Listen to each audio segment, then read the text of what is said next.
Good news sa IFM News.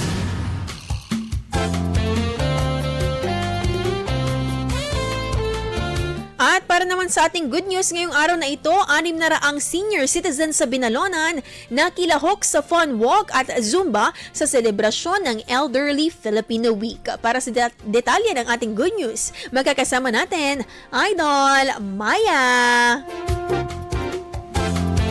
Malakas pa ang buto-buto. Yan ang pinatunayan ng 600 senior citizens mula sa 24 na barangays sa bayan ng Binalonan sa pagdiriwang ng Elderly Filipino Week nitong October 7, 2025. Sa theme na Embracing Age, Living a Life with Dignity and Purpose, ipinakita ng mga lolo at lola sa naganap na morning fun walk at Zumba ang kanilang masiglang katawan sa kabila ng kanilang edad. Sa bawat hakbang at bawat indak, kita sa mga ngiti sa labi nila ang kagalakan na sila'y binibigyang halaga sa selebrasyon na ito. Ang Elderly Filipino Week ay isa ring paraan upang kilalanin ang mga kontribusyon ng bawat senior citizens sa komunidad na siyang nagsisilbing haligi ng bayan. Magtatapos naman ang selebrasyon ng Elderly Filipino Week sa Binalonan ngayong araw. Yan ang ating good news. Ako po si Idol Maya Tatak, IFM.